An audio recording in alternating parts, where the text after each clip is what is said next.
Hi friends, welcome to our channel. మేమైతే ఈరోజు ఉసిరికాయ నిల్వ పచ్చడి అయితే చేసుకోబోతున్నాం ఫ్రెండ్స్. అది కూడా చాలా సింపుల్గా, చాలా టేస్టీగా అనమాట. ఈ పచ్చడి వంట రాని వారు కూడా చేసేయచ్చండి, అంత సింపుల్ అనమాట. నేనైతే పక్కా కొలతలతో చూపించబోతున్నానండి. ముందుగా అయితే ఉసిరికాయలను అయితే నీట్గా వాష్ చేసుకొని ఒక పొడి క్లాత్తో అయితే తుడుచుకోవాలండి, తడి లేకుండా. లేకపోతే నిల్వ పచ్చడి కదండి, పచ్చడి అనేది పాడైపోతుంది అనమాట. అందుకని మనమైతే నీట్గా తుడుచుకోవాలన్నమాట. తుడుచుకున్నాక ఇవి కొంచెం పెద్దగా ఉన్నాయండి ఉసిరికాయలు. పెద్దగా ఉన్న ఉసిరికాయలకైతే 4 వైపులా 4 గంటలు పెట్టుకోవాలండి. ఇలా గంటలు పెట్టుకోవడం వల్ల మనం పెట్టే సాల్టు, కారం అనేది లోపల దాకా వెళ్తుంది.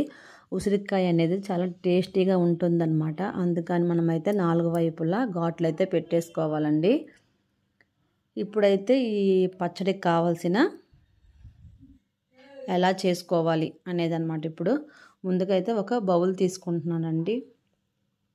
ఈ బౌల్లో ఒక 50 గ్రామ్స్ అయితే చింతపండు తీసుకోవాలండి. 1/2 కేజీ ఉసిరికాయలకి 50 గ్రామ్స్ చింతపండు అయితే తీసుకోవాలండి. ఇందులో పిక్కలు, తొక్కలు ఏమీ లేకుండా నీట్గా క్లీన్ చేసుకొని ఇందులో అయితే ఒక చిన్న కప్పుతో అయితే కొంచెం హాట్ వాటర్ అయితే వేసుకోవాలండి. వేసుకొని నానబెట్టుకోవాలన్నమాట. నానబెట్టుకొని గుజ్జు తీసుకోవాలి. చాలామంది గుజ్జు రావట్లేదు అనుకుంటారు కాబట్టి ఆ గుజ్జు ఎలా అంటే వాటర్ కొంచెం వేసి నానపెడుతున్నాం కదండి, ఇలాగే డైరెక్ట్ మిక్సీ పట్టేసుకున్నా పర్వాలేదండి, సింపుల్ అనమాట.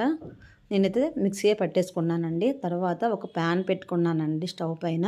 దానిలో అయితే ఒక స్పూన్ అండి, టేబుల్ స్పూన్ అయితే ఆవాలు, ఒక 1/2 టేబుల్ స్పూన్ అయితే మెంతులు తీసుకొని దోరగా వేయించుకోవాలండి. వేయించుకొని వీటిని చల్లార్చాక మిక్సీ పట్టేసుకొని పౌడర్ చేసుకోవాలన్నమాట. చూడండి, మంచి స్మెల్ అయితే వస్తుందండి ఏగుతున్నప్పుడు. ఇదిగోండి, ఇలా మనము చింతపండు రసం తీసుకుంటున్నాం కదా, ఇంకా రాకపోతే ఏం చేయాలంటే మనం మిక్సీ పట్టేసుకున్నా పర్వాలేదు. ఎందుకంటే నేనైతే ఆ వేడి నీళ్ళు వేసి కొంచెం పిండాను. తర్వాత ఆ గుజ్జును అనేది మిక్సీ పట్టేశానండి. తర్వాత ఒక కడాయి పెట్టేసుకున్నానండి. కడాయిలో అయితే 250 ml ఆయిల్ అయితే వేసుకుంటున్నానండి. అంటే 1/2 కిలో ఆయిల్ అనమాట. కొంచెం ఎక్కువైనా పర్వాలేదు ఆయిల్ అయితే. నేనైతే వేరుశనగ ఆయిల్ తీసుకున్నానండి, పల్లి ఆయిల్. మనము నువ్వుల నూనె అయినా వాడుకోవచ్చు, ఈ రెండిట్లో ఏదో ఒకటి వాడుకోవచ్చు అనమాట. ఆయిల్ వేడెక్కాక ఉసిరికాయలన్నీ వేయించుకోవాలన్నమాట.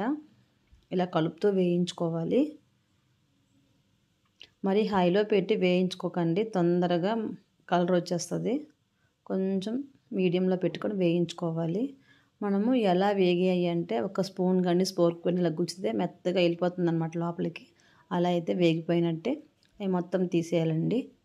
తర్వాత అదే ప్యాన్లో ఒక స్పూను ఆవాలు, ఒక స్పూన్ జీలకర్ర, ఒక 4-5 ఎండుమిర్చి వేసుకొని వేయించుకోవాలన్నమాట. ఒక చిన్న కొంచెం గుప్పెడు కరివేపాకు, అలాగే ఒక స్పూన్ అయితే ఇంగు కూడా వేసుకోవాలండి. ఒక గుప్పెడైతే వెల్లుల్లి అనమాట, తొక్క తీసి వేసేసుకోవాలి. గుప్పెడు అంటే ఒక 2 వెల్లుల్లిపాయలు అనమాట, తొక్క తీసేసి అవి కూడా వేయించుకోవాలన్నమాట. మనము ముందుగా చేసుకున్న గుజ్జు పెట్టుకున్నాం కదా, చింతపండు గుజ్జు, అది కూడా ఇందులోనే వేసుకొని బాగా కలుపుతూ ఉండాలన్నమాట. ఇందులోనే ఒక 1/2 స్పూన్ అయితే పసుపు వేసుకోవాలి. చింతపండు పచ్చివాసన పోయేంత వరకు బాగా మనమైతే వేయించుకోవాలి. ఇదిగోండి, ఉసిరికాయలు వేగిపోయాయి కదా, ఇందులో మనము ముందుగా మిక్సీ పట్టుకున్న